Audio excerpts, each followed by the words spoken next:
whatever affects the middle class pushes down or limits the options of those who are lower class economically. And in an economy like this, where people who would normally have better paying jobs are now taking lower paying jobs just to have employment, it kind of pushes our folks back down a little further.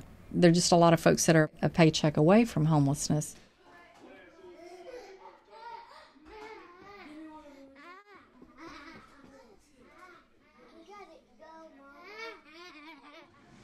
You never know what's going to happen. I don't think we could have saved enough money to prevent this from happening.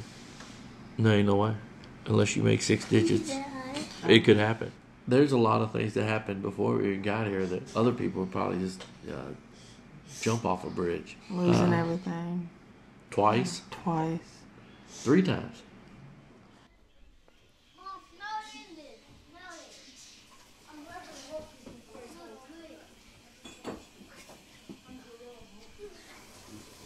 I was a painter. I've been a painter for 25 years. I never thought I wouldn't be able to do something. I've always been able to work. And now they tell me I can't do nothing. And I can't. I know I can't do it. I can't feel my hands to hold a brush. I can barely hold a cup anymore.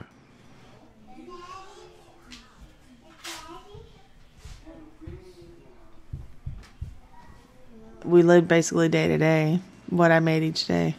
That's how we lived. And that was really hard. So we called around to different shelters, and there were 2 or 3 of them that said that they would only take me and the kids.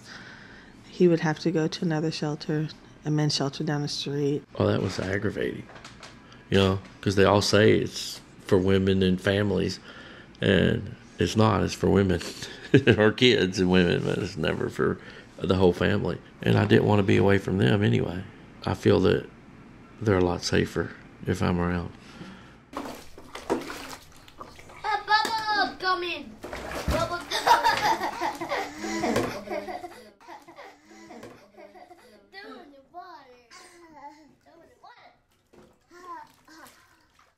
In recent months, we've served at the family shelter anywhere between 20 and 25% of those who were seeking shelter. The public in general just does not picture the face of a child when they think of someone that's homeless, and that makes it easier for us to not deal with it. The cost of not serving families and of seeing families who spiral into homelessness is a much greater cost. Kids that, because they're not in school, or they're not in school a part of the time because the family is in that survival mode, maybe moving from pillar to post, from family to family, that kind of living does not give kids a solid footing, and everything else we try to do with children to position them for healthy living as adults gets compromised when they don't have stable living as a child. And I think we get a second generation of homeless if we don't do the work now to move in and support the family and get them on that track to self-sufficiency. Good night. Chloe, we could have said good night. I love you too. Look. Regardless of what you got to go through, you got to stay together. Mm-hmm. Even if there is 20 of you in one house, you got to stay together. Even if there's 7 of you in a 9x9 roof, you got to stay together. That's the most important thing.